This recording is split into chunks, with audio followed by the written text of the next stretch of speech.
Halo semuanya, bertemu lagi di channel Kang Karta Official, channel wisata terlengkap yang akan membahas info seputar wisata, mulai dari wisata sejarah sampai wisata terpopuler. Jangan lupa juga tekan subscribe, like, dan komennya. Follow juga akun TikTok, Facebook, dan Instagram Kang Karta Official.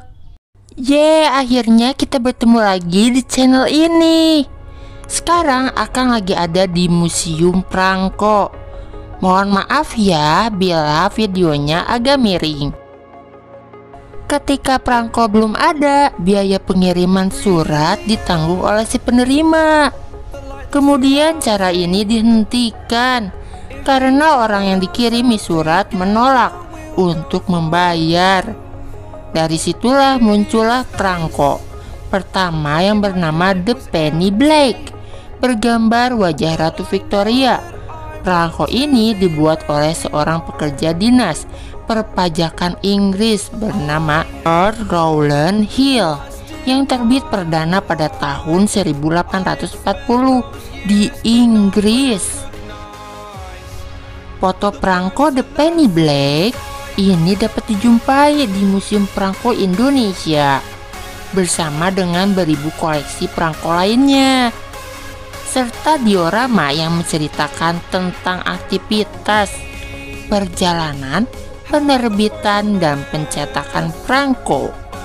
Museum yang diresmikan pada tanggal 20 September 1983 merupakan gagasan Ibu Tien Soeharto atau Ibu Negara, dibangun sebagai sarana edukasi yang mampu merefleksikan sejarah bangsa dan keelokan budaya Indonesia. Tiket masuk Museum Prangko sangatlah murah, cuma 5.000 per orang. Museum Prangko terletak di Taman Mini Indonesia Indah, Jakarta. Berdiri di atas tanah seluas 9.500 meter persegi. Bangunan museum ini diapit oleh dua bangunan pendukung. Bangunan pada satu sisi berfungsi sebagai tempat penerimaan dan peristirahatan. Bangunan pada sisi lain berfungsi sebagai kantor pos. Pada pelataran dalam terdapat tugu berbentuk bola dunia dengan seekor burung merpati yang bertengger di atasnya dengan membaca sepucuk surat yang melambangkan visi dan visi PT Pos Indonesia. Memasuki gedung Museum Prangko Indonesia, di tengah-tengah ruangan pameran terdapat bangunan berbentuk segi delapan. Di atas bangunan tersebut terdapat roset mengambil bentuk dasar matahari dengan cahaya menyinari ke 8 arah. Sebuah patung Hanoman terletak di tengah-tengah bangunan pendopo.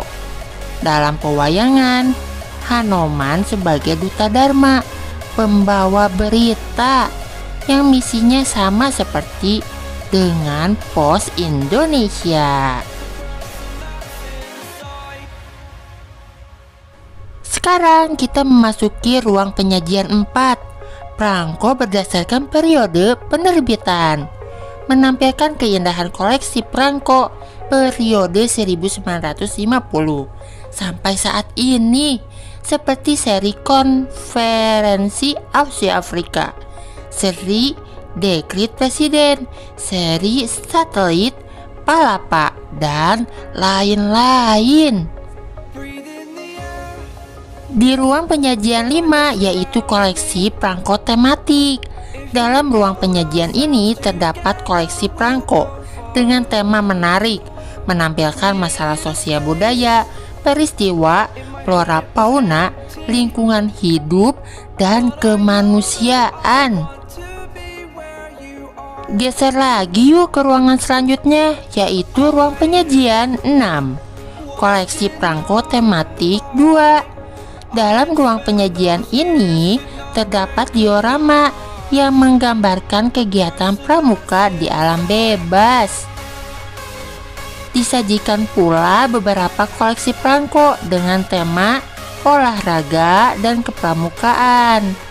Beberapa slide bergambar Ibu Tien Soeharto dalam pakaian pramuka ketika menandatangani sampul di hari pertama Prangko Jambore Internasional keempat di Cibubur, Juni 1981.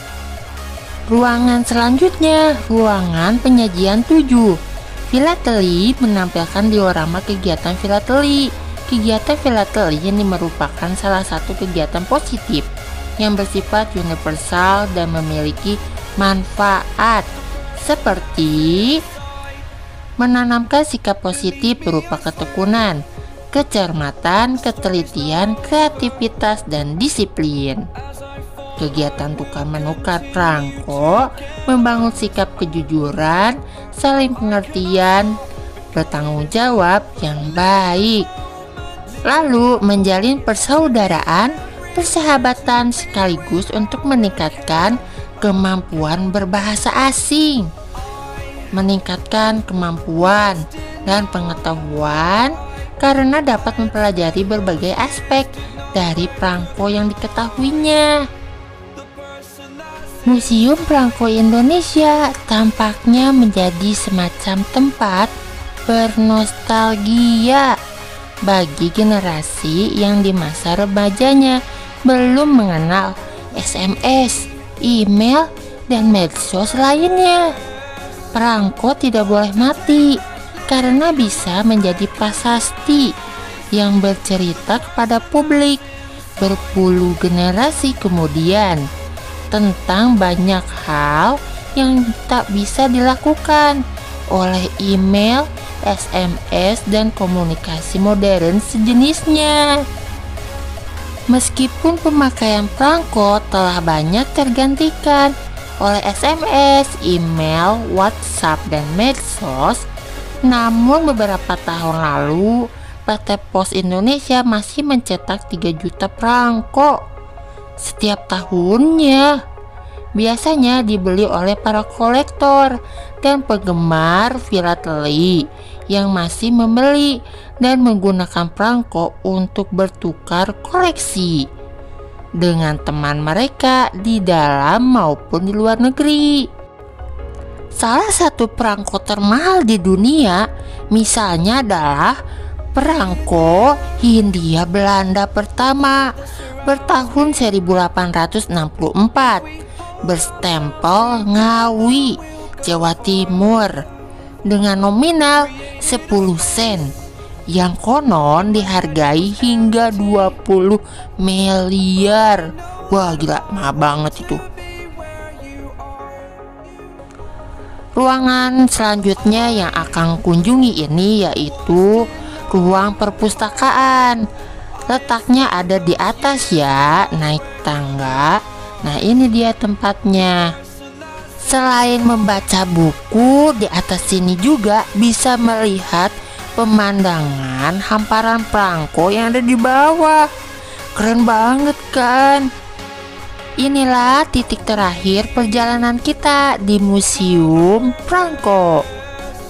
Terima kasih ya sudah menonton. See you next video. Bye bye.